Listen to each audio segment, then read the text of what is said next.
got here at the same time, late.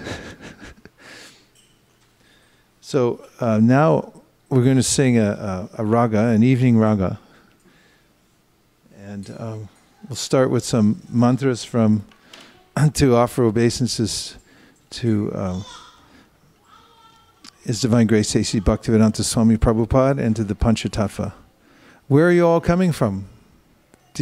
Are you all coming from work today? It's good to see you here. Thank you. Hare Krishna. Nama Om Vishnu Padaya Krishna Preshtaya Bhutale Shri Mate Bhaktivedanta Swami Niti Namine Namaste Saraswate Deve Gauravani Pracharine Nirvishesha Shunyavadi Paschatya Deshatarne Jaya Shri Krishna Chaitanya Prabhu Nityananda Shri Advaita Gadadhara Shivasari Gaura Bhakta Vrinda. Evening Raga. This new tune.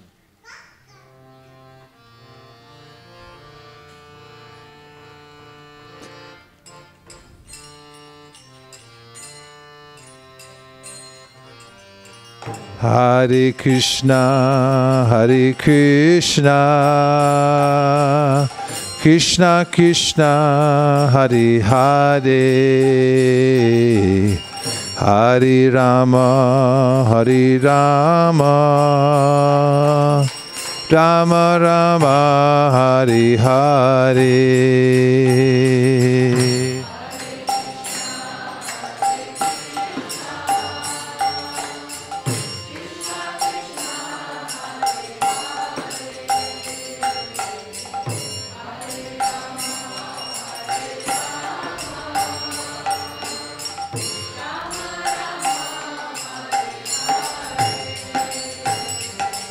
Hare Krishna, Hare Krishna, Krishna Krishna, Hare Hare, Hare Rama, Hare Rama, Rama Rama, Hare Hare.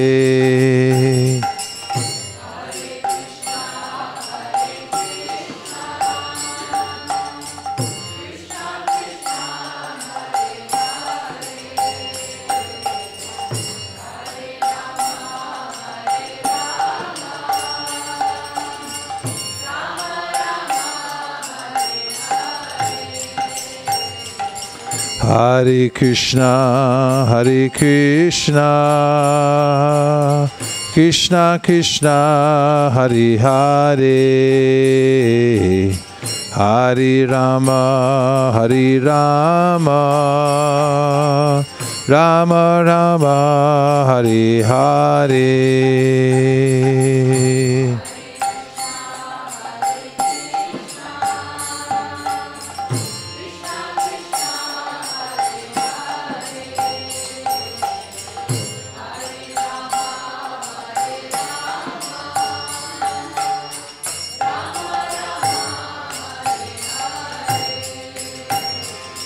Hare Krishna, Hare Krishna, Krishna Krishna, Hare Hare, Hare Rama, Hare Rama, Rama Rama, Hare Hare.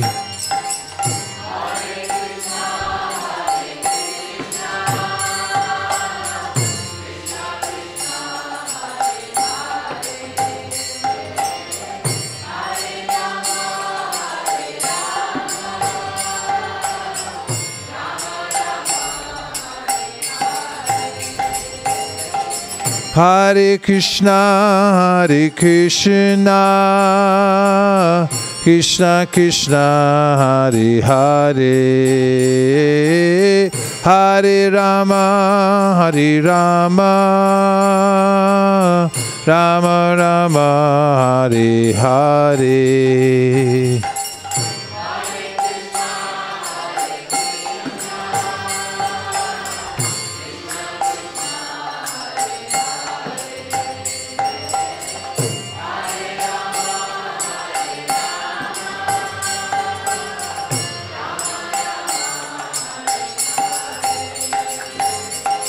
Hare Krishna,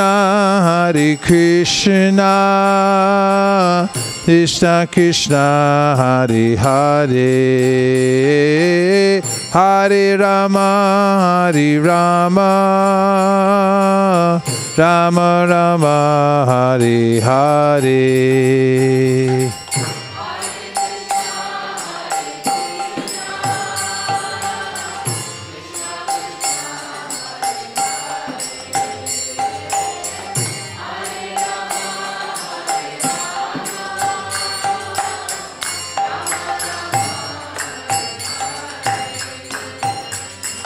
Hare Krishna, Krishna Krishna, Hare Hare, Hare Rama, Rama Rama, Hare Hare. Hare Krishna, Krishna Hare Hare.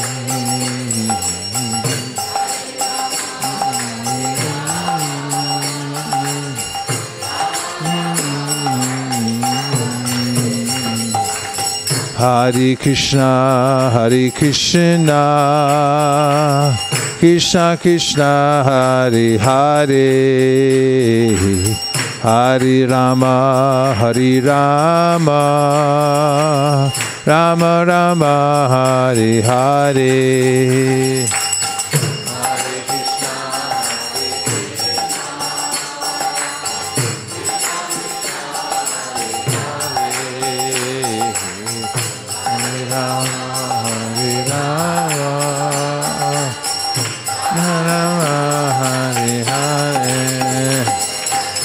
Hare Krishna,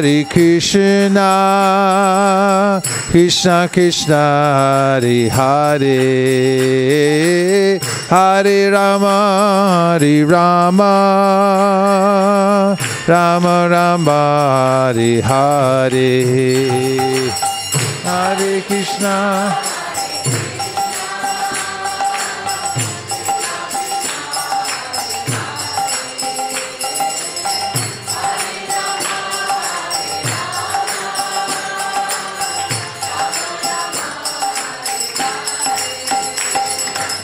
Hare Krishna, Krishna Krishna, Hare Hare, Hare Rama,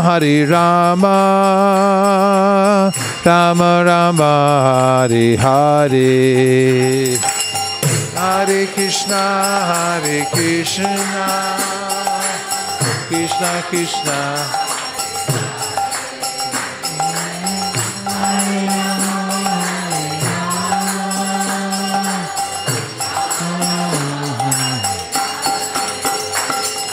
Hare Krishna, Krishna Krishna, Hare Hare, Hare Rama, Rama Rama, Hare Hare.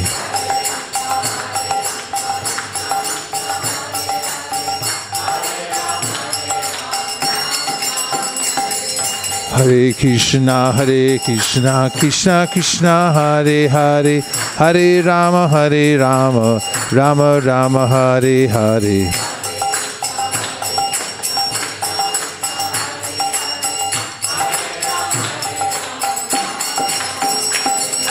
Hare Krishna, Krishna Krishna, Hare Hare, Hare Rama, Rama Rama, Hare Hare.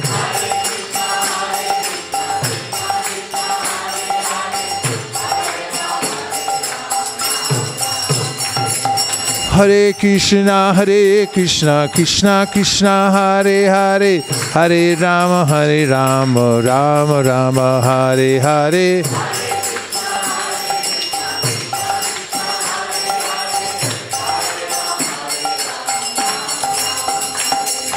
Hare Krishna, Krishna Krishna, Hare Hare, Hare Rama, Rama Rama, Hare Hare.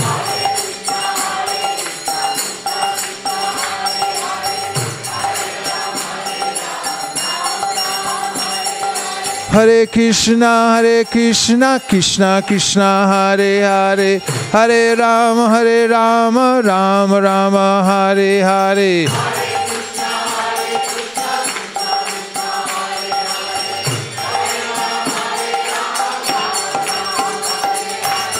Hare Krishna, Krishna Krishna, Hare Hare, Hare Rama, Rama Rama, Hare Hare. Hare Krishna, Krishna Krishna, Hare Hare, Hare Rama, Rama Rama, Hare Hare. Hare Krishna, Krishna Krishna, Hare Hare, Hare Rama, Rama Rama, Hare Hare. Hare Krishna, Krishna, Hare Hare, Hare Rama, Rama, Hare Hare. Hare Krishna, Krishna Krishna, Hare Hare, Hare Rama, Rama Rama, Hare Hare.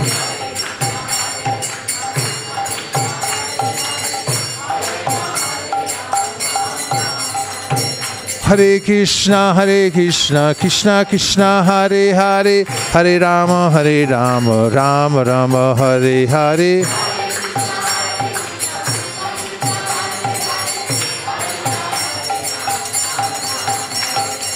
Hare Krishna, Krishna Krishna, Hare Hare, Hare Rama, Rama Rama, Hare Hare. Hare Krishna, Krishna Krishna, Hare Hare, Hare Rama, Rama Rama, Hare Hare.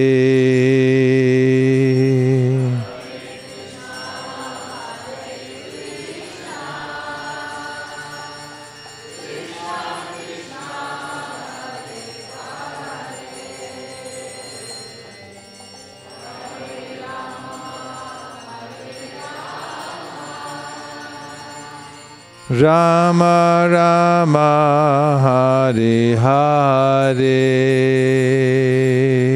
Go Premanande.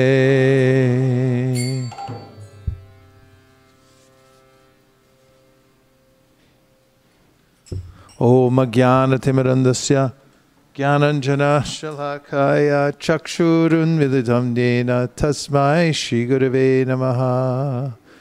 Shri Chaitanya Manopishtam Stapitam Yena Bhutale Swayam Rupa Kadahmayam Dadati Swapadantikam Vandeham Shri Guru Sri Uta Padakamalam Shri Gurun Vaishnavamscha Shri Rupam Sagrajatam Sahagana Raghunatham Vitam Tam Sajivam Sadvetam Sadvatutam Parijana Sahitam Krishna Chaitanya Devam Shri Radha Krishna Padan Sahagana Lalita Shivishakhan Vitamscha. He Krishna Karuna Sindho Dinabandho Jagatpate Gopesha Gopika Kanta Radha Kanta Namostute Tapta Kanchana Gaurangi Radhe Vrindavaneshwari Vrishabhanu Sute Devi Pranamami Hari Priye Pancha Kalpatarubhyascha Kripa Sindhubhya Evacha Patitanam Pavanebhyo Vaishnavebhyo Namo Namaha. Jaya Shri Krishna Chaitanya Prabhu Nityananda Shri Advaita Gadadhara Shivasari Gaura Bhakta Vrinda. Hare Krishna Krishna Krishna Hare Hare Hare Rama Rama Rama Hare Hare. Gaur Premanande Hari Hari Bo.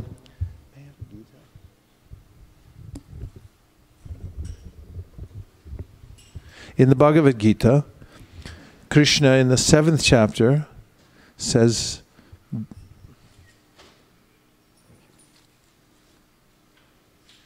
Daiva hi esha gunamayi mama maya duratyaya mameva ye prapadyante maya metam tarantite. Taranti means to cross over. And he begins by describing his illusory energy, which is mentioned in many places. The Vishnu Purana says, Vishnu Shakti Para Prokta Kshetra Gyakya Tata Para Avidya Karma Sangyangya Tritiya Shakti Rishite. This is that Krishna has various kinds of energy. And in this verse from the Vishnu Purana, which Sri Chaitanya Mahaprabhu quoted once when he was teaching Sanatana Goswami about the science of Krishna consciousness, he described that there's an internal potency. This is the potency of the spiritual world. This is what Krishna says is his Sanatan Dharma, Sanatan Dhamma, the place that's eternal. It's not affected by time. And the material energy, which is symptomized by fruit of activities, that is, working in the material world by the force of karma to try to enjoy the fruits of one's labor, not by service, but by working selfishly. And this is the illusory world called the external world, or the world of Daivi Maya. And then there's another energy in the Lord's creation, which is called the Kshetragya Shakti. And this is the jiva, or the living entity, who is the same in quality with the Supreme Personality of Godhead, as Krishna himself confirms in the Bhagavad Gita. Mamai vamsho jiva loke jiva bhuta sanatana manakshashtan indriyani prakriti stani karshati. Says that all the living beings that we see around us, including the plants, the animals, and humans, are all his fragmental parts and parcels. Just as much as if you were looking at a great fire, you would see sparks coming from that fire. And they're the same in quality as the fire, but they're not great like the fire is. And so Krishna says there in that verse that those living entities, then when they become associated with the external energy, they struggle very hard. Karshati means they work very hard, they grapple with the material energy. And in the first verse I quoted from the 7th chapter of the Gita, Daiva hi esha gunamayi. He describes that the external energy called Daivi Maya, represented by Durga Devi, Of course, every one of you know that Durgachati means difficult to go. It's hard to get from Google to here in less than 23 minutes, even though it's only 3.2 miles away at this time of night. And similarly, we move about this world at the being controlled by the laws of karma. There's only so much you can do when you're constricted by the laws of karma because of your previous activities, momentum from your previous lives. So Daivahi Esha Gunamayi, and there are these gunas. That's a characteristic of the material world, the three modalities of goodness, passion, and ignorance, or sattva, rajas, and tamas. These three modalities, through combinations and permutations, make up the various features of the whole material world, which Krishna describes later on in the 10th chapter of the Gita. He says that everyone, including the devas, are affected by these three modes of material nature, and that everything we see in this world is a product of these three modes of material nature. And then he says, Mama Maya Duratyaya. So Mama means mine, and Maya means the illusory potency. So it's his potency that we're dealing with. And it is daivi. It's divine because it comes from Krishna. Nonetheless, we have no business in the material world. It's incompatible with our nature. And we become waylaid by the material nature, by the modes of material nature. In the Srimad Bhagavatam, which is giving a little more of a detailed description of this verse, the living entity in the material world is compared to be a merchant, a traveling merchant. Somebody who's living a nice home life and then decides he wants to find wealth, goes off into the forest searching for some treasure, and then is lost. And lost in the forest, he's exposed to the elements. And each one of the elements, as described by Shukadeva Goswami in the Srimad Bhagavatam 5th canto, is one of the features of the material nature.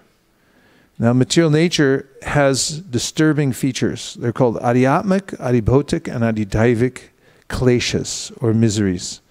So adhyatmic means those miseries which are created by our own bodies and minds. Anyone?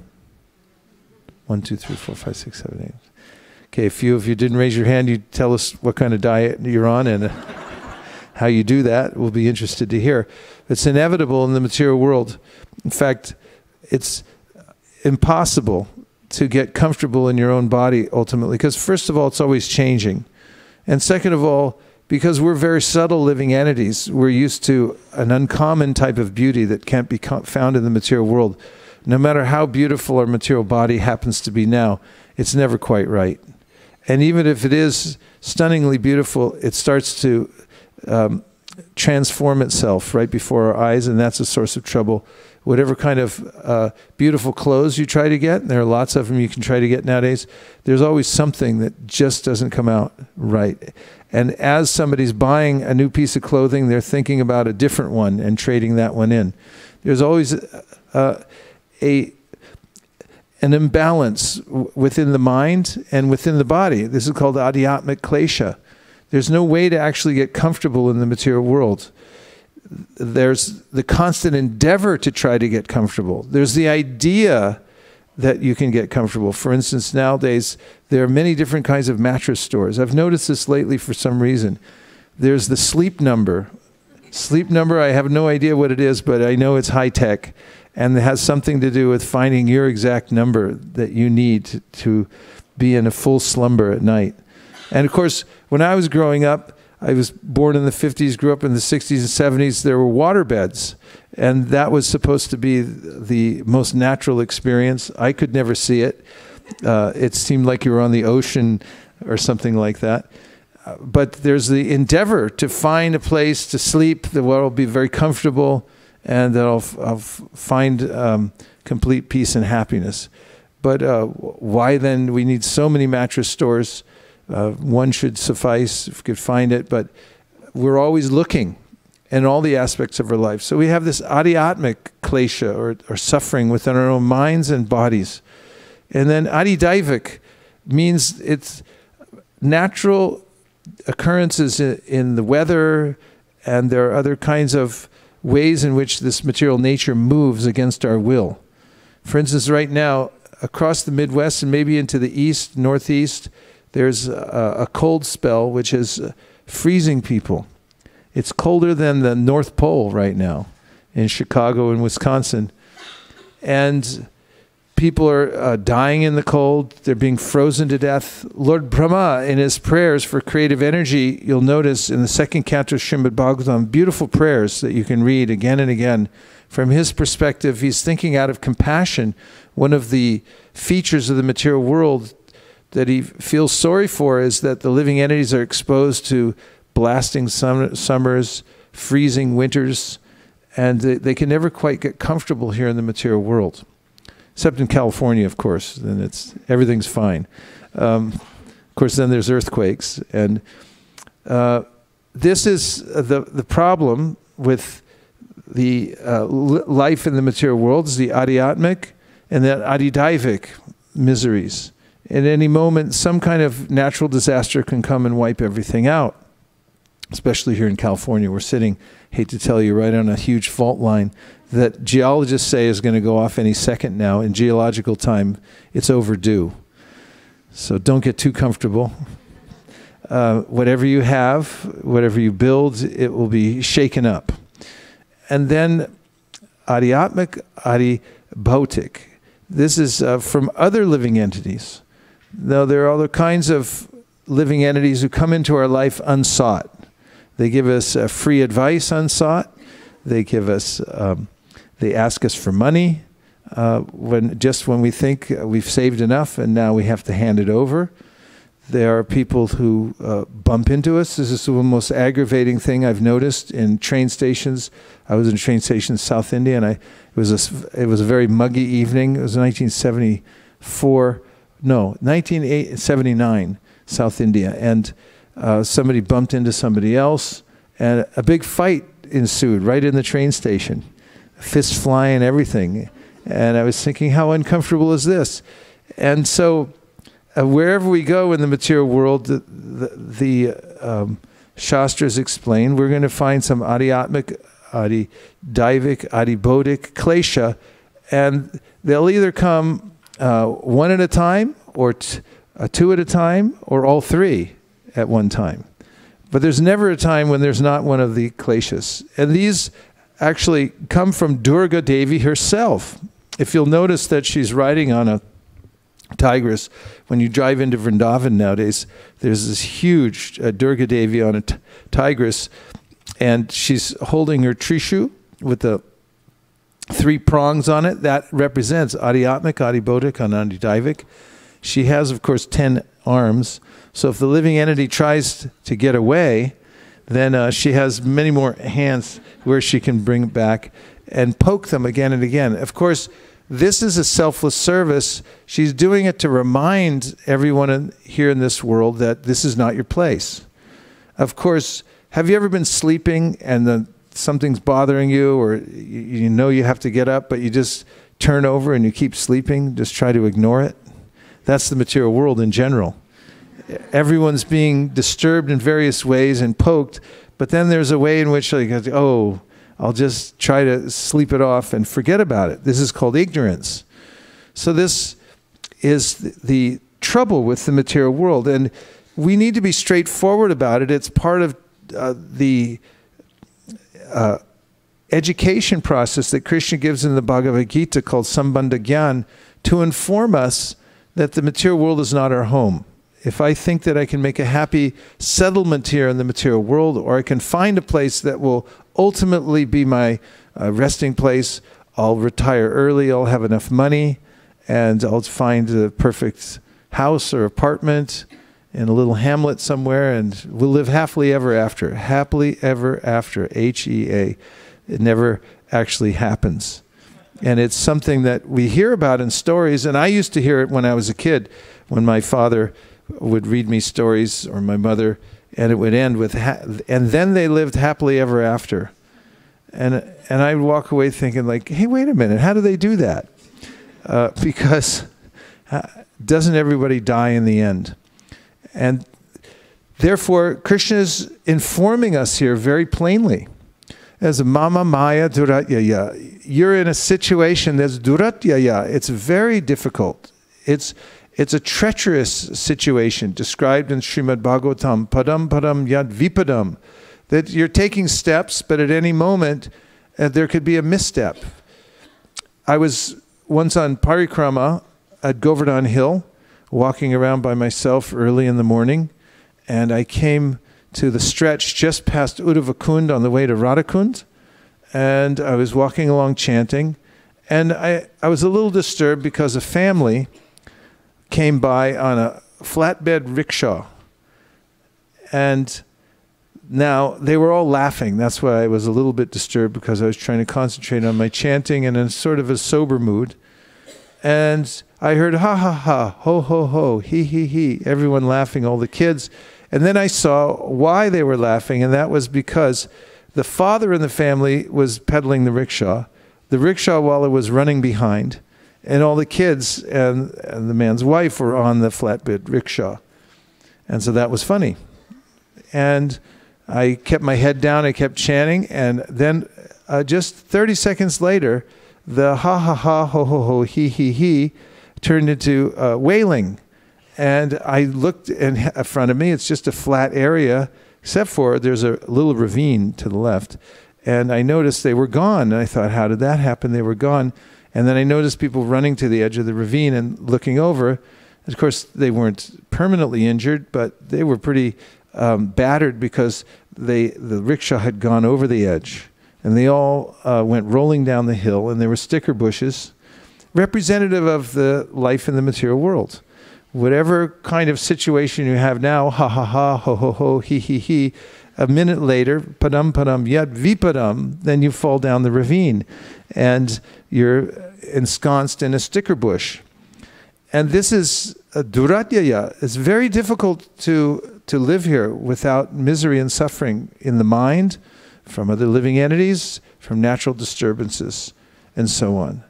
Now comes the good news. That's the bad news. You want the good news? Yes. Well, Krishna gives it over and over again. He says, ye mam eva ye prapadyante. So this is a very straightforward statement, he says. But those who surrender to me, prapadyante, mayam etam tarantite, can easily cross beyond the material nature. These sufferings can be transcended. But there's only one way that it can be done. You can't do it by science. For instance, science has eradicated many diseases, but now they're coming back. Because the material nature is relentless. There's not a time at which we can overcome all the diseases. In fact, if we were to start naming diseases, starting with A, how many could you come up with? Alzheimer's, AIDS, asthma. Epilepsy's an E, but that's okay. We'll take it. Appendicitis. We have a lot of them, and I guarantee that could go on for half an hour just with the A's. We get into the B's, botulism. Botulism. You can look it up. Anyway, the B's, the C's, the D's, there are probably even the Z's, and it goes on and on. There are enough ways in which we can fall prey to the material energy that you'll never adjust your way out of it through science. There's not a time at which through science you can replace all the parts and just keep on going. And even if you could, it would be very uncomfortable. So the material world is designed like that. Therefore, the solution is, Krishna says here, to surrender to him. Ma'ameva ye prapadyante, mayam etam tarantite. So if we take a look together at the word meanings, Daivi means transcendental.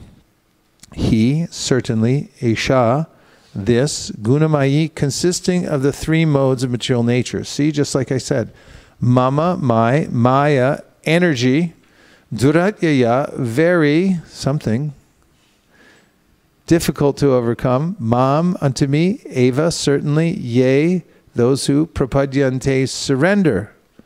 So this is someone might now ask, well, how do I surrender to Krishna?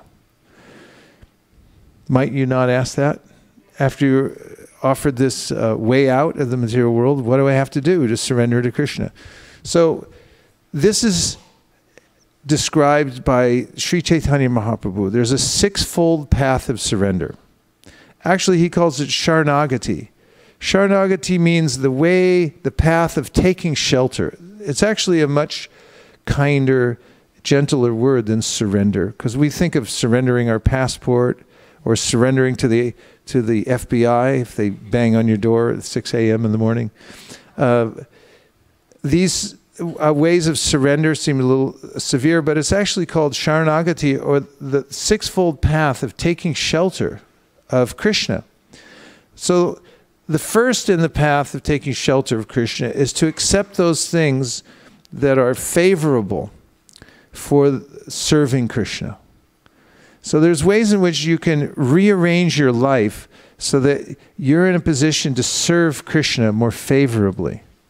Some of those happen to do, and the most important of them are, first of all, association. By having a good association, taking up good association means association with those who are serious about advancing in spiritual life. This is the foremost cause of advancement in spiritual life, and therefore it's considered very favorable.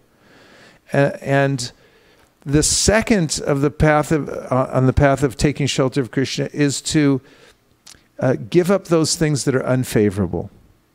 So what would you say as a juxtaposition of the first one would be something that would be beneficial, that you would give up, that would help you to advance in devotional service? Give up bad association. See, it's easy. So get good association and then avoid bad association. And what's bad association? Well, in the 16th chapter of the Bhagavad Gita, Krishna describes that there are various kinds of people who have a demoniac mentality. And that is, they think there's no God. They think that everything happened by chance. It's a combination of chemicals. And they also have qualities of deceitfulness and envy, anger, and so forth. But primarily those who don't believe that there is a supreme personality of Godhead. This is bad association. And those who do believe in the supreme personality of Godhead are good association and who are trying to reach him. The third in the path of surrender is that one should consider that Krishna is maintaining me. And you can understand that everything actually comes from Krishna, and all forms of maintenance come from Krishna. They don't necessarily come from your boss or from the company that you work for. They're fully dependent also on Krishna. They're only a mask, and behind that mask is the Supreme Personality of Godhead. Whatever income we're getting, Prahlad Maharaj says in his prayers in the 9th chapter of the 7th canto, whatever kind of maintenance I have in my life, actually ultimately it's coming from Krishna.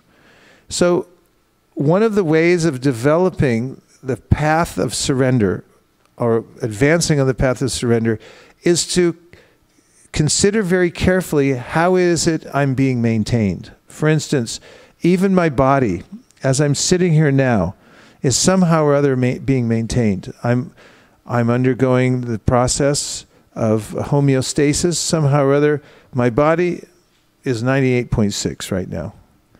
And how does that happen? How is it that I'm able to form words now? If the power of speech is taken away from me, I won't be able to say anything.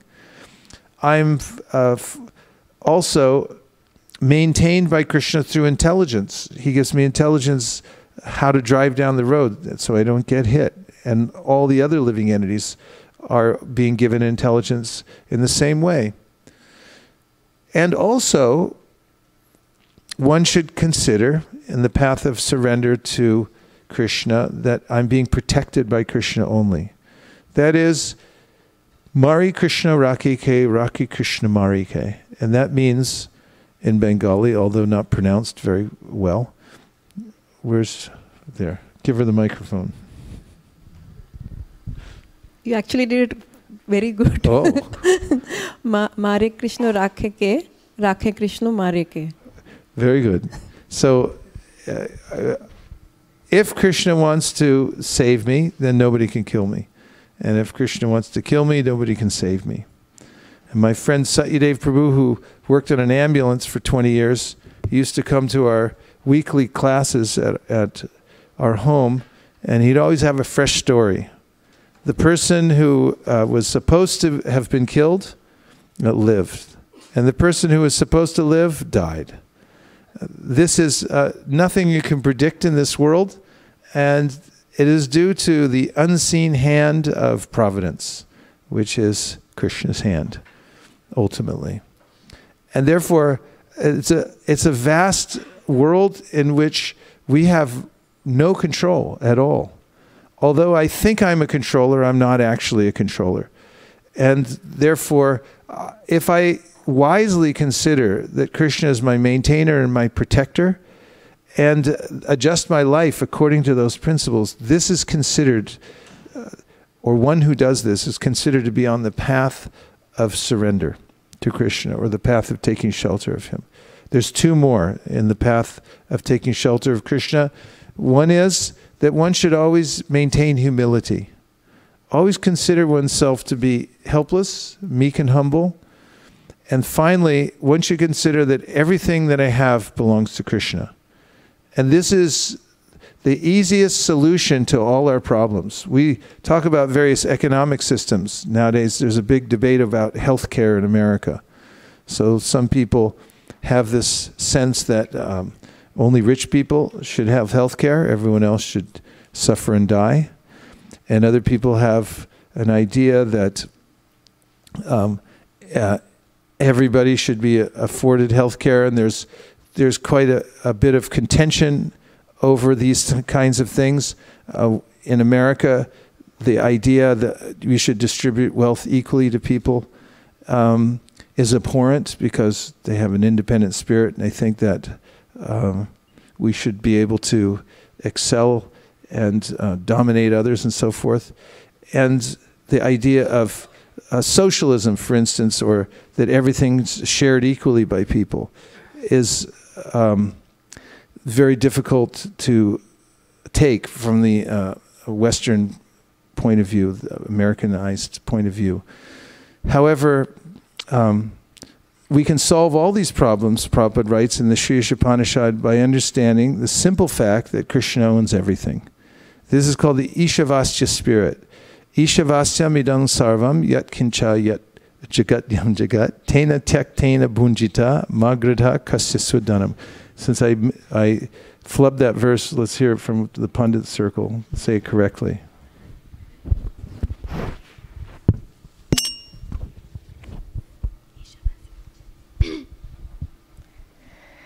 Ishavasyamidam sarvam yatkincha jagatyam jagat tena tyaktena bhunjita mangrada kashisidvanam. Translation, please.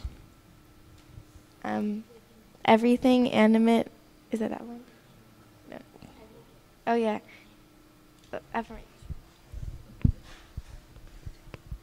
Go ahead.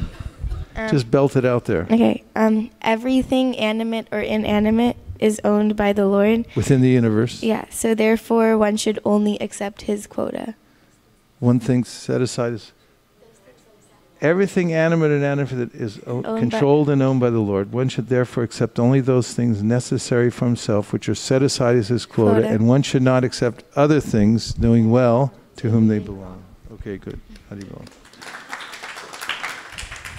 This is the reality. And if one accepts reality that everything's controlled and owned by the Lord, then this solves the many problems of life, of thinking that I have to control things or organize things in a certain way so that I have more and other people have less, or so.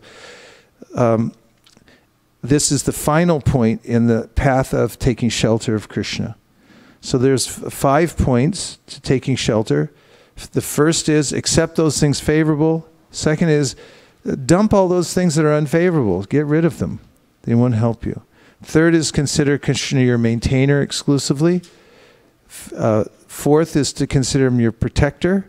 Fifth is to always be humble. And sixth is to consider that Krishna owns everything. He's the controller and he's the owner of everything in the universe. I don't own anything. That makes life simpler, doesn't it? Right. So that's sixfold path of surrender. So Krishna says then, Maya metam, this illusory energy of mine, taranti, overcome te. By those who take to this path of surrender, which I've just mentioned, they can easily cross over the ocean of material nature, which is otherwise very troublesome and difficult to overcome. And now we'll just take a few reflections before we continue on.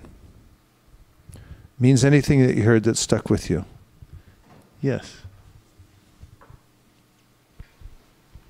You were talking about how there's all different types of living entities, and that just reminded me of, I was watching a video from Radhanath Swami earlier, and he was talking about how he was invited to like a presidential thing where there was, like, it was for the United States, like the United States president was going to be there, and like it was all officials, and at the same time there was like there was so much security there, and in the sky there was like there was a bird, and like he was just saying that the bird has no capacity of doing the same things the president has, but at the same time the president cannot fly freely like the bird. So he said God has made every being with a purpose, and he's put in I don't want to quote him wrong, but he said he's made every being with his own time, and everybody is there for a reason. And that like went further on into when you were talking about everything comes from Krishna. So we can see that Krishna is like creating everything, and including ourselves, and he's maintaining like whatever little we have or whatever lot we have in our life. So yes, nice points. Thank you very much. This is something Chaitanya Mahaprabhu pointed out to his followers just after he took sannyas and he went out wandering in the world, and his followers came with him. He asked them, "Did you bring anything with you?" And they said, "No, you didn't instruct us to bring anything." He said, "Very good, because I want you to observe how this world works." He said, "Notice that the Lord has filled up the universe with food and money, but every living entity can only get according to their quota of what they deserve." And then he gave the example. He said, an emperor, he's supposed to get an emperor's feast every day. Well, that's easy for him.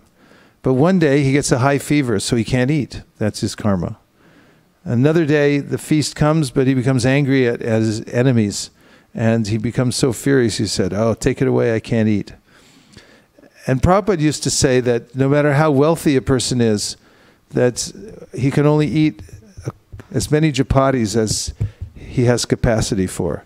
So you become a millionaire, you eat 4 chapatis. Then you become a billionaire, you can only eat 4 chapatis. You become as, what is this fellow from Amazon? Now he's called a zillionaire, and they don't do in billions anymore, they call zillion. There is no zillion, I know, but that's what they call him in an article I read. But he can only eat 4 chapatis. So what is the difference? And this is the limiting factor of the material nature. Every living entity gets according to what they deserve. Yes? Guru Maharaj, you said we should accept everything that's favorable for devotional service and neglect everything that's not. Yes. That's true. And if you look at the circumstances in your life and the things you have, there are many manuals written about how to reorganize your space, aren't there? You can read books, you can read articles, blogs, how to reorganize your space so it's more efficient. This is the Krishna conscious instruction of how to organize your space. Get rid of those things that are not favorable for devotional service and keep only those things that are favorable. It's one way to sift through your possessions and see which one should I keep and which ones should I get rid of. Yes. Yes. Vrinda Sevika. it's good to remember about those three kinds of sufferings, Adhyatma, Adhidaiva, and Adhibhautika. That helps because when someone is trying hard to make himself, herself comfortable in this area, in this material world, but eventually when you remember that it's not possible at all, like ultimately it's not possible, so it gives some relief. Maybe there is some point that that's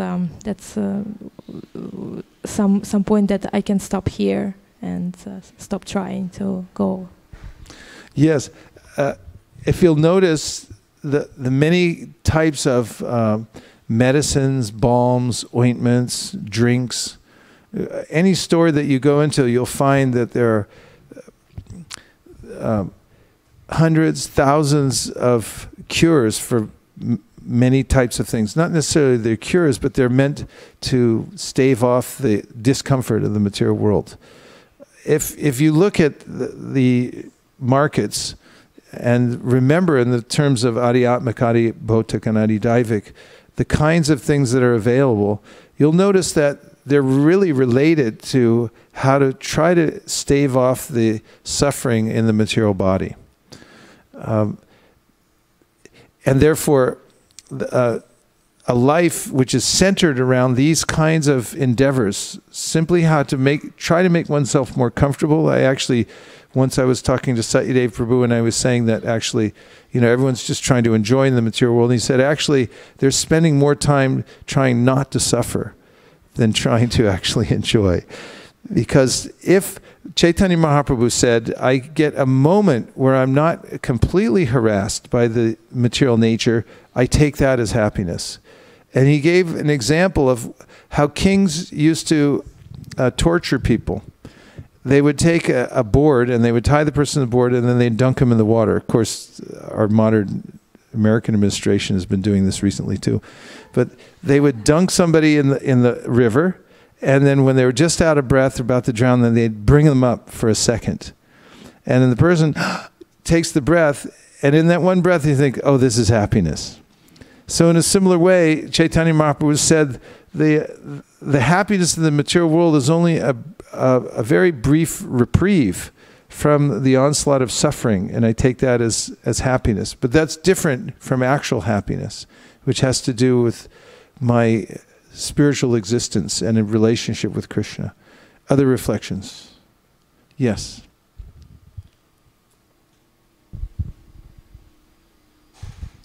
We have Vaikunt Nayak Prabhu from Vaikunt India. Nayaka, checking in from Mysore.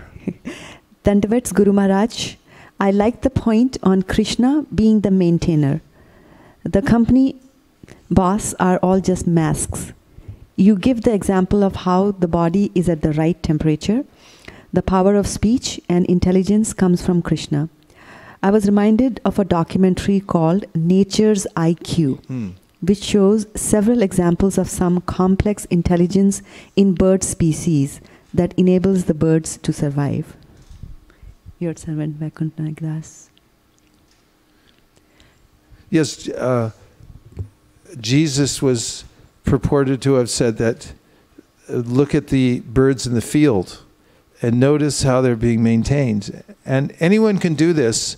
Just take time even around your Google or Intel or Apple campus or whichever startup you happen to be with. And you can see that there are living entities who are living outside. I always notice this about animals. They live outside. It's like, what are you doing out here? You don't have a house. And they just find some place to hang out. And if you ask them, like, how are you guys eating out here? It's like, we just find stuff. It's just out here. There's things hanging from the trees, and there's things under these leaves here. And they know where they are, and they're already provided by nature a way to get them. They have little hooks on their, feet that they're built in custom. They get them just like that. And, some of them they can smell from miles away. They can see, like the vultures, they fly so high, they can see a dead body from miles away from up there. It's naturally given. So this is Something we can observe and actually learn from and remember the principle. And then Shraddha, you had more? A question from the internet. This is coming from Facebook, from Bhakt Ankit in New York. Oh, Bhakta Ankit. Thank you, Guru Maharaj, for the wonderful Specializes in solar. PhD in solar. Wow. Thank you, Guru Maharaj, for the wonderful class. My question is, when one surrenders, these threefold miseries still continue to exist. So when you mention that we are able to overcome them, does that mean that we get power to tolerate them?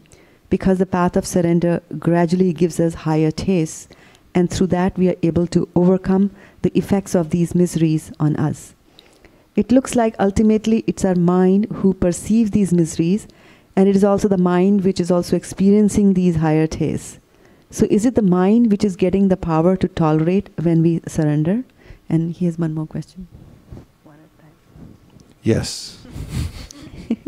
Actually, yeah, okay, yes.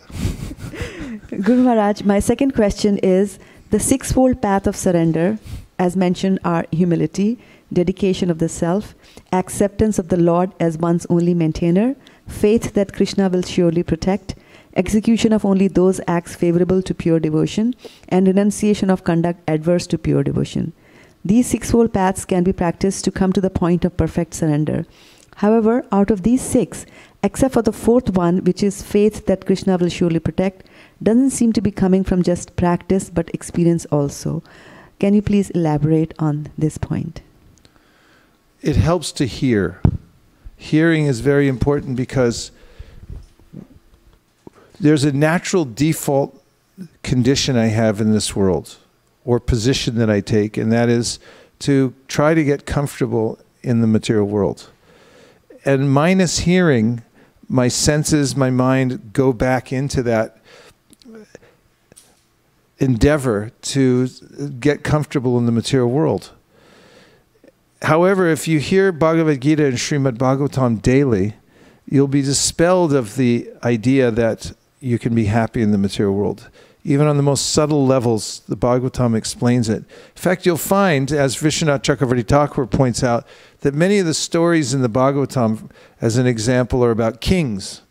Now, of course, nowadays everybody lives like a king, especially here in Silicon Valley, because we have indoor heating, plumbing, we have Amazon Prime. Whatever you have, these are unimaginable amenities, what to speak of cellular technology and all these kinds of things that everybody has. But kings in days of yore had everything, and other people had very simple life. And then the Bhagavatam goes into great detail about how these great kings went through various kinds of miseries, reversals of fortune, through which they could not even enjoy the vast amounts of wealth and comfort that they had in their lives. Because, for instance, Chitraketu Maharaj, although he had everything, he was such a wealthy person, he had many, many wives, but he couldn't have a son. So that was a cause for great consternation for him. And then finally, when he did get a son, the son was murdered. And then it was worse. And the only path out of that was to take shelter of his gurus, Narada Muni and Angira Rishis. So the Bhagavatam is something that we have to hear regularly. In fact, I was just reading the other day about Brihaspati had a disciple. He got annoyed with the disciple unnecessarily. He cursed him, and then this disciple cursed Brihaspati. And there was a whole brouhaha over this. And Prabhupada mentioned something really stuck in my mind, and that is that even if you do the right thing in this material world, you can still become caught up in karma and reactions, even in the best of circumstances. He said, therefore, everyone should always act sagaciously in all circumstances. Whether the circumstances are good or bad, you should still be sagacious. And somebody can look up that word. It means to act like a sage, really. So you have to be very careful as you're moving through the material world, because there's a subtle energy here. And even if you try to do everything right, like King Nriga, he was another king. King Nriga had a perfect, he thought, performance of karmakanda, which meant he followed the Vedic system perfectly, and he was the most famous giver of charity in the world. He gave away billions and billions of the most beautiful cows decorated with golden ornaments and jewels to the most qualified brahmanas. Then he made a mistake. Anybody here ever make a mistake? 1, 2, 3, 4, 5, 6. Humans make mistakes, that's what we do. And he made a mistake, and he had to suffer for it greatly. So the ways of the material world are very subtle, and there are many reversals of fortune even when we don't expect it. There was one more from Shraddha and then Shamalangi. Finished there. Okay, Shamalangi? Sagacious means wise. Where does it come from? From Latin. Sagix, which means wise. Sagix means wise. Okay. So we talked about... Be a sage. Page by page. Okay, go ahead. So we just heard about, Rakhe Krishna Mare Ke, Mare Krishna Yes. Rakhe Ke. So I just remembered a pastime in Chaitanya Charitamrita about for Gopinath Patanayak. Oh yeah. When I think he owed some money to the government and he didn't pay. He kind of misused some funds, and the prince he found that, and he was very annoyed, and he was like, I think he was supposed to be hanged or whatever. He was supposed to be killed, and just before he was getting killed, all the devotees of Chaitanya Mahaprabhu would request him, please save him because he's Ramananda Rai's brother. And he externally seemed to, not get into those kinds of things. And he said, of course, how can it be the king's mistake when he actually owed money? So that's not the king's mistake. But actually, when he was about to be killed, at that point, somehow King Prataparudra came to know, and he ordered that no, he should be saved. And in fact, he kind of got a higher position or something. And then Gopinath Patanayak realized that mercy of Chaitanya Mahaprabhu. So he was about to die, but at that point, the mercy of Krishna, he just lived. So I just remembered that. Yes. The author points out at the end of the story, which is actually, it's kind of a funny story in a way, because Gopinath Patanayak did owe money to the king. The prince went to collect it on behalf of the king, and Gopinath Patanayak was happy to pay it back, so he brought some fine horses that he had, and he offered them to the prince for a fair price. But then the prince, who had a tic, and he would constantly look up at the sky like that, he offered him a very low price for these fine horses.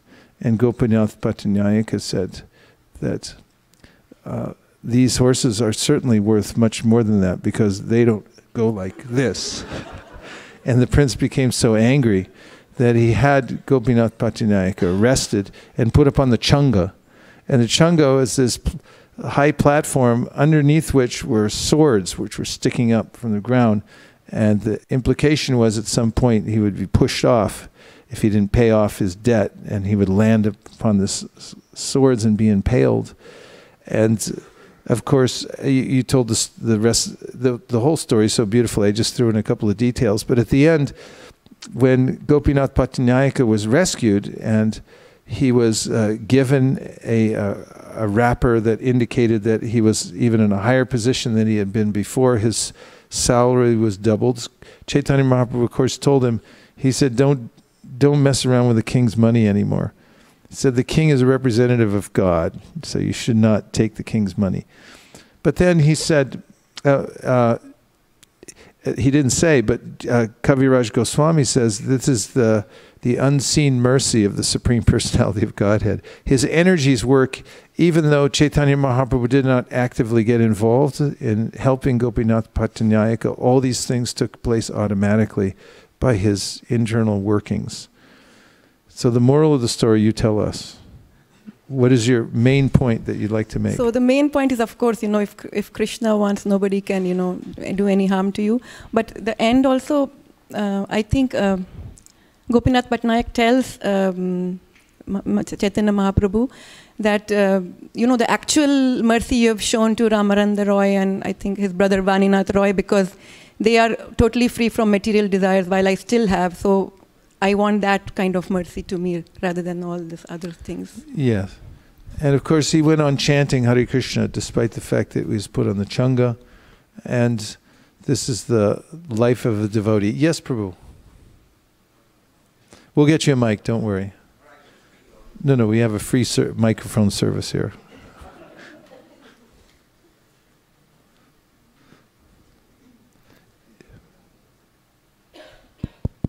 Works. Thank you, Maharaj, for the beautiful explanation. My question is,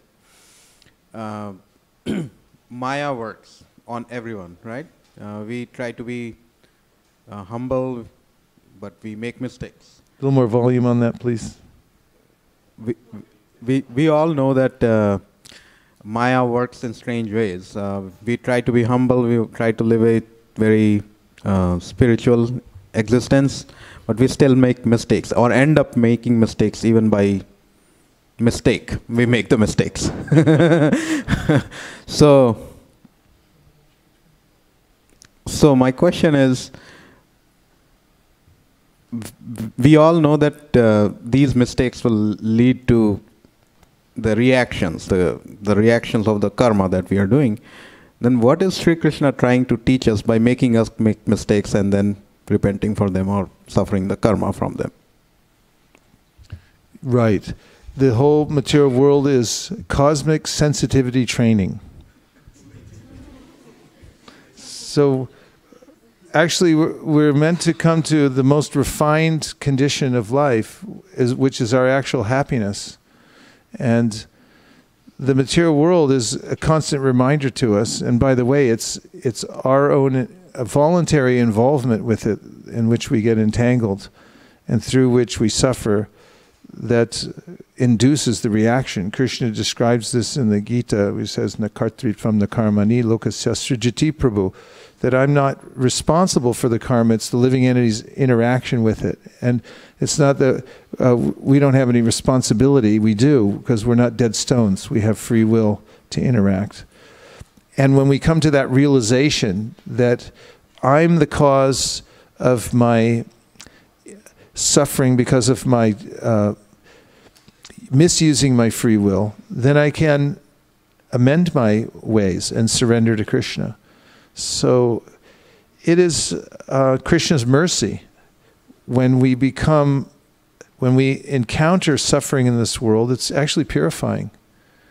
And you'll notice this when people suffer after they enjoy, and that's the nature of the material world. Chaitanya Mahaprabhu described this as bhoga tyaga.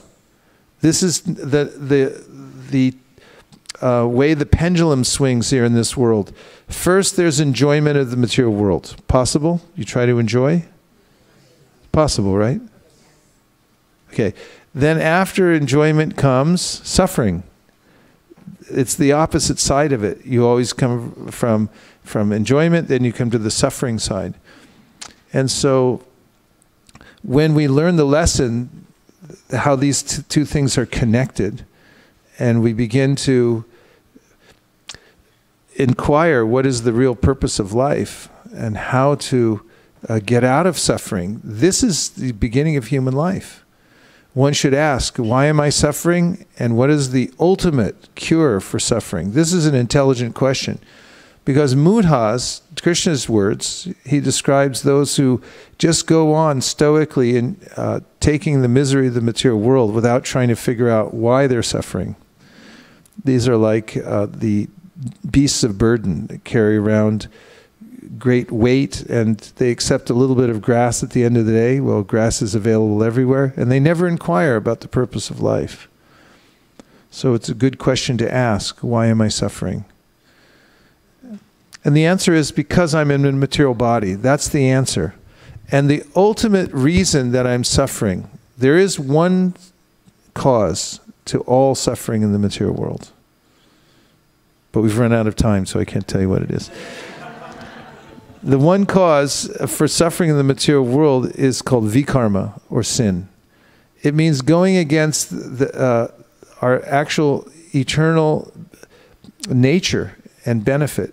It means turning away from our own self-interest.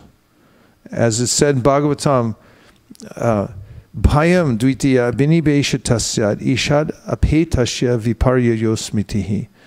That the reason that I'm fearful and the reason that I'm suffering is because I've turned my attention away from Bhagavan, away from my service to Krishna, and therefore I suffer.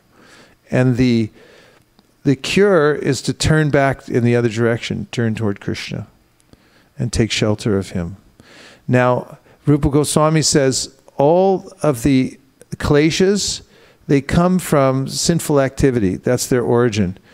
And when we take to devotional service, the process of devotional service is described in the Padma Purana, apararabdha palam paptam kutam bijam palonmukham kramenaiva praliyante Vishnu bhakti ratatmanam. This means that we are suffering because of many different stages of sinful reaction. There's prarabdha, which is the fully manifest karma that I'm due in this particular lifetime. It's not all my karma, but it's as much as I can suffer and enjoy in this one compact period of a short life that I have. And then there are kuta bija, which means there are more subtle forms of karma that are about to appear in our life in the future.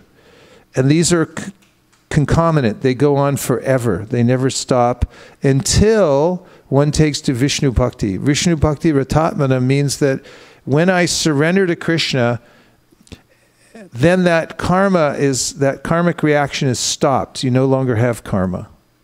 So then someone might ask the question, hey, wait a minute, devotees, they surrender to Krishna, but they're still suffering in the material world. And Srila Vishwanath Chakravarti Thakur answers this question. We can see if you turn on the screen to the Srimad Bhagavatam, 10th canto, 14th chapter, verse number 8. That's 10:14:8. For those of you who are keeping score at home.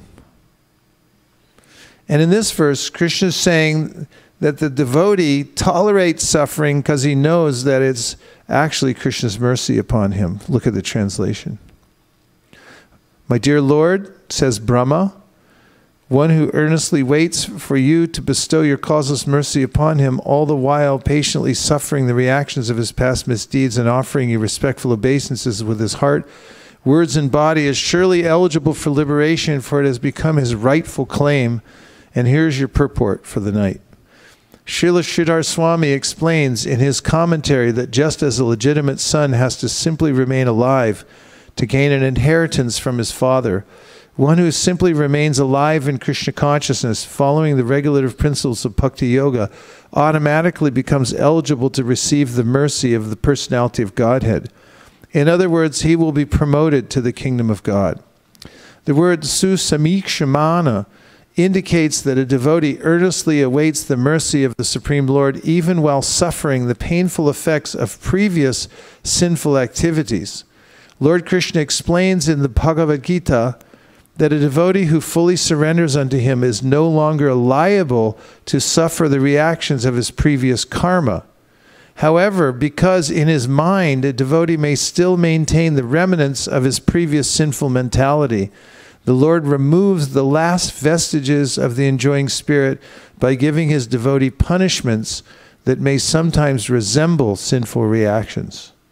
The purpose of the entire creation of God is to rectify the living entity's tendency to enjoy without the Lord, and therefore the particular punishment given for a sinful activity is specifically designed to curtail the mentality that produced the activity. Although a devotee has surrendered to the Lord's devotional service, until he is completely perfect in Krishna consciousness, he may maintain a slight inclination to enjoy the false happiness of this world. The Lord therefore creates a particular situation to eradicate this remaining enjoying spirit. This unhappiness suffered by a sincere devotee is not technically a karmic reaction. It is rather the Lord's special mercy for inducing his devotee to completely let go of the material world and return home back to Godhead. A sincere devotee, good, right? Yes. You feel happy? Yes. A sincere devotee earnestly desires to go back to the Lord's abode. Therefore, he willingly accepts the Lord's merciful punishment and continues offering respects and obeisances to the Lord with his heart, words, and body. Such a bona fide servant of the Lord, considering all hardship a small price to pay for gaining the personal association of the Lord, certainly becomes a legitimate son of God, as indicated here by the words Daya Bhak.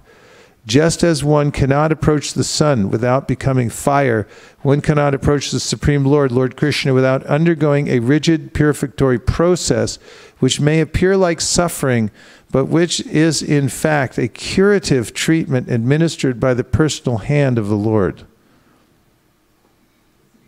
I rest my case. Yeah, let's hear it for Vishwanath Chakravarti Thakur, Lord Brahma. This is if you're going to live by a verse in the Bhagavatam, this is the verse to live by. Because if you live by this verse, then Daya Sadaya Bhak, it means you inherit the kingdom of God.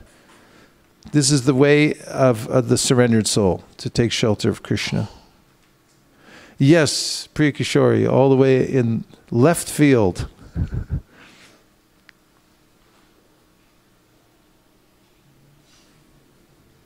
I was reflecting on this verse, the purport of this verse, and how you were earlier mentioning about the attitude of helplessness. And when you tell a common materialistic person who may not know about Krishna consciousness to feel helpless, it seems like a very pitiable condition. But when you see that this helplessness is actually stemming from the knowledge that Krishna is putting you through certain circumstances to help you learn, it feels like that's a very smart decision to make. Smart indeed. And we notice also that the great liberated acharyas, those who are uttama adhikaris on the highest level of devotional service, actually relish this mood of taking full shelter of Krishna and feeling themselves completely dependent and fallen. This is counterintuitive to the materialistic mind that I'm independent, that I'll arrange for my own enjoyment. But those who are actually advanced, they relish being helpless. They relish being fallen and express themselves as such. And there's a deep enjoyment. You had a question a long time ago, or a point. Prabhu, the good Madanga player there. With the microphone in your hand. Go ahead. Prabhu. Yeah, actually. Hold that really close, though, okay? Yeah. Even closer. See how I do like this? There. It's for people online. They can hear more clearly. Right, no, absolutely. I was going to actually mention that lately I've been thinking about the whole process of what true happiness to me is, and a lot of it came clear to me with this verse.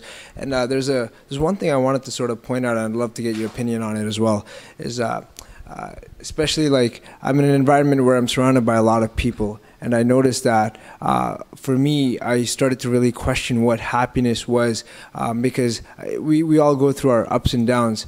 And one day I was able to sort of like, for me, kind of break it down to how I view happiness, whether it be extrinsic or sort of like intrinsic. And what I mean by that is I noticed that, if so-and-so my expectations from the outside world were met, I was happy. Or if I sort of, got the validation that I was seeking, then I was happy.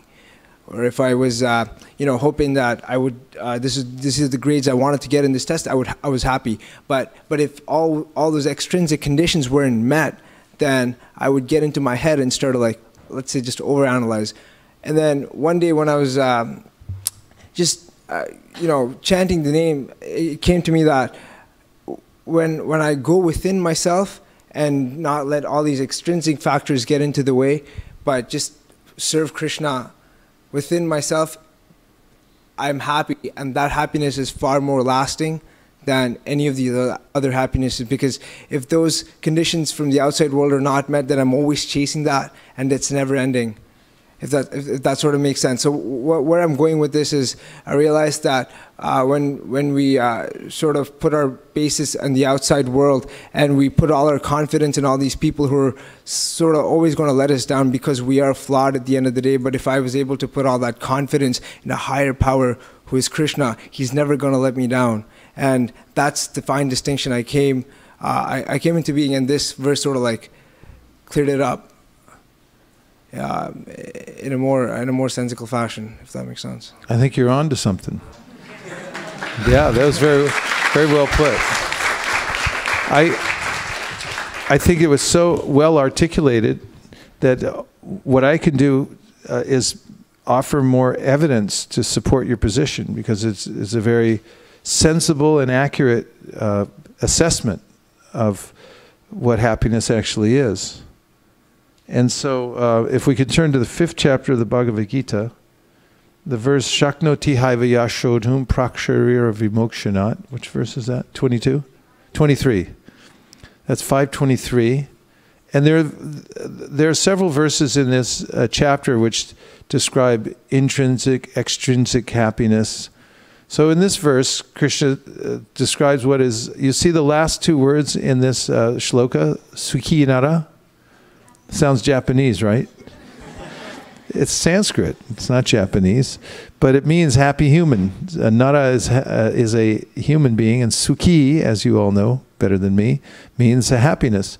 So Sukhi Nara. So what he's saying here, Shaknoti Haivaya Shodhum Praksharira Vimokshanat. If before you give up this body, you're able to withstand the forces of desire and anger, you become a happy human.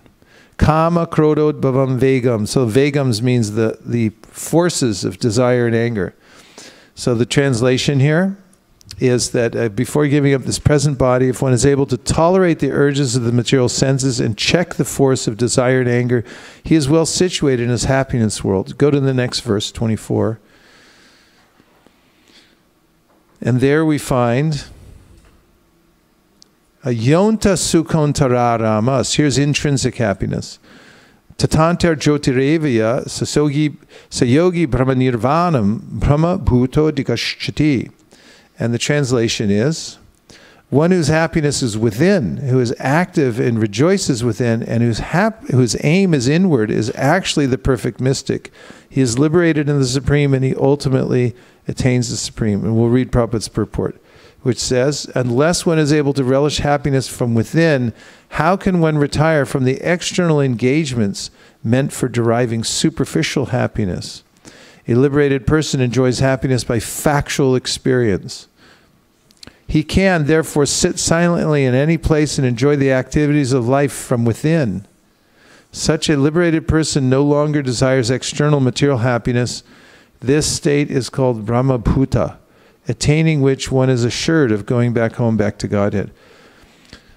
Also in the 2nd chapter of the Bhagavad Gita, when Arjuna asked Krishna, what does it mean to be steady in consciousness? And furthermore, he asks, what is the symptom of somebody who has attained this kind of inner happiness that you're describing? And he says, Prajahati yadakaman sarva parta manogatan atman yeva manatushta stita pragna stadochite. Stita pragna stadochite. A person is said to be in this fixed consciousness, enjoying the intrinsic happiness, when such a person has sloughed off or really forgotten about or is not enticed by the external happiness of the world.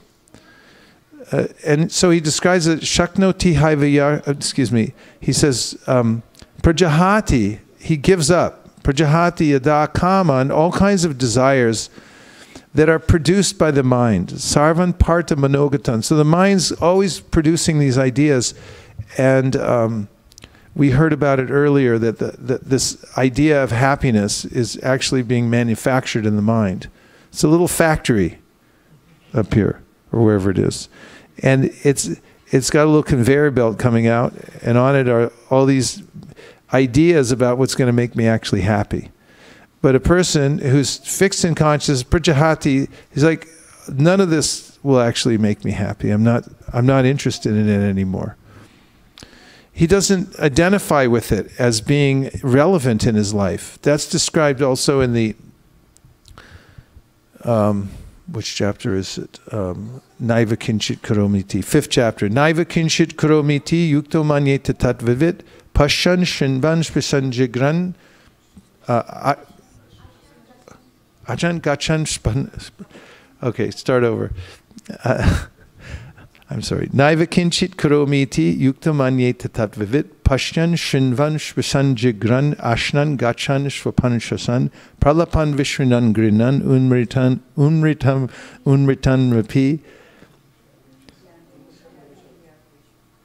indriyan indriyateshu vartata ititarayan. So this verse that I just mangled says that whatever a person is doing externally, a self-realized person, he's in divine consciousness, he makes no identification with the external workings of the mind. So what's being described here is he's seeing, he's moving about, he's evacuating, he's accepting things, he's going to Google, he's driving, sitting in traffic, and all these things, and he's realizing that these things are going on automatically around me, but I actually have nothing to do with them. Nothing at all to do with them. Naiva kinchit, nothing. Karomiti, all these movings of the external world. So he doesn't identify at all with the extrinsic world. What to speak of the happiness, so-called happiness, he understands, as Krishna says again in the 5th chapter, Yehi sam, see if I can get this one, Yehi samsparshachapoka tuka yonaya evate adyantavanta konteya nate shuramate Buddha. An intelligent person, a self-realized person, is one who sees that my interaction with the external world, the tactile experience that I'm having that we sometimes call happiness, is actually the source of my distress. Dukkha yona evite means that dukkha comes from the womb of my endeavor to enjoy the material world. So he stays away from it. He's not attracted to it at all. Thank you for your presentation, though. It was very well done. I see a big future for you teaching Krishna consciousness all over the world. It's just my... Thank you, Prabhu. Yes, right behind you, Prabhu.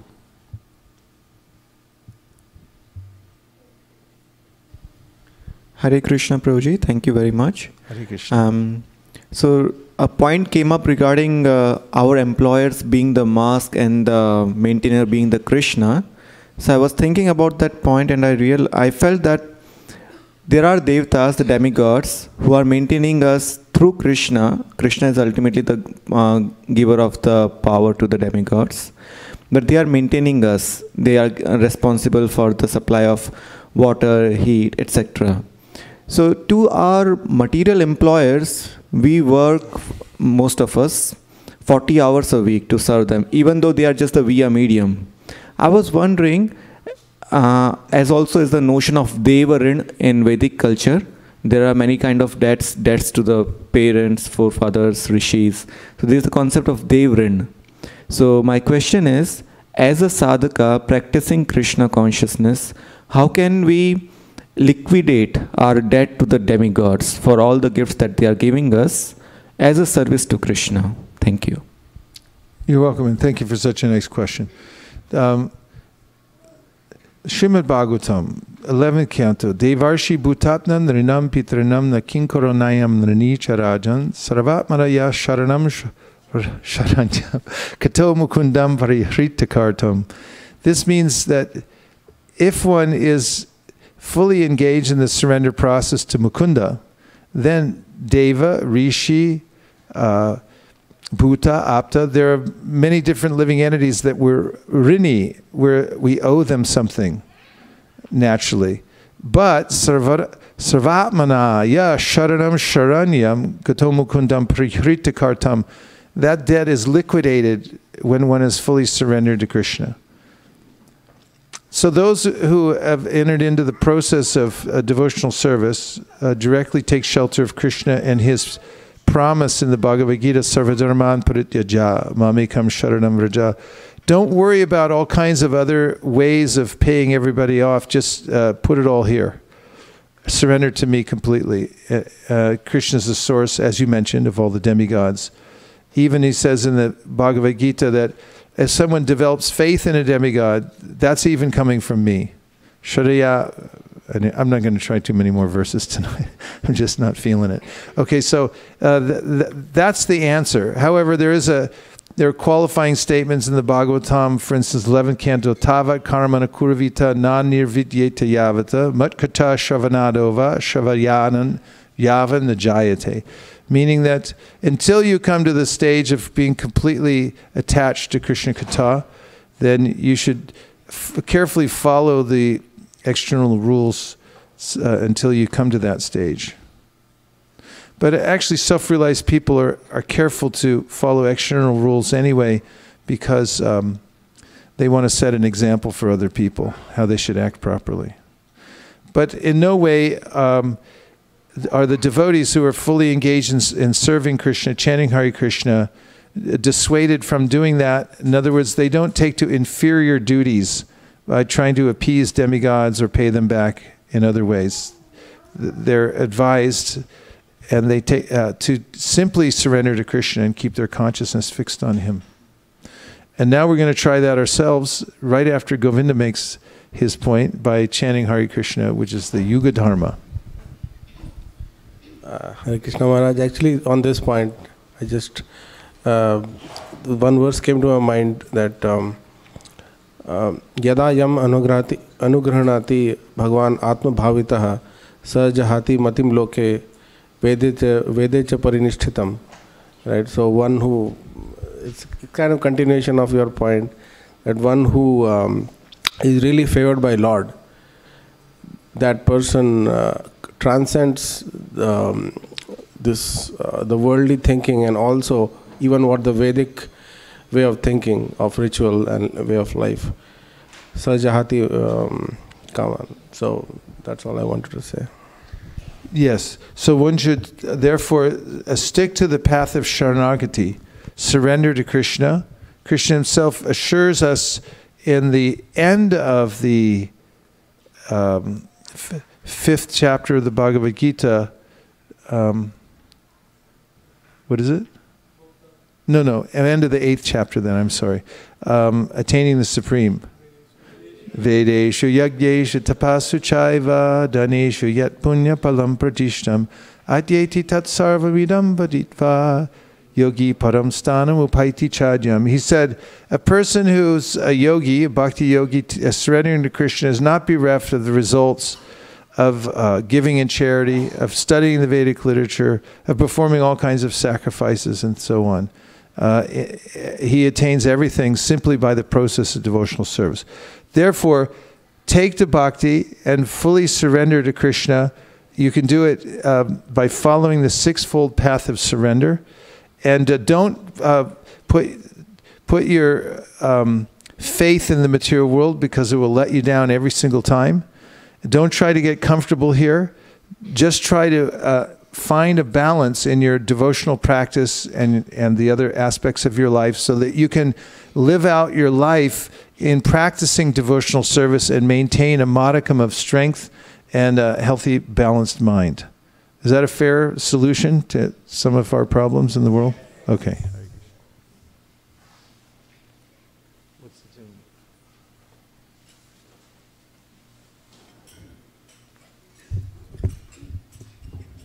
Second half of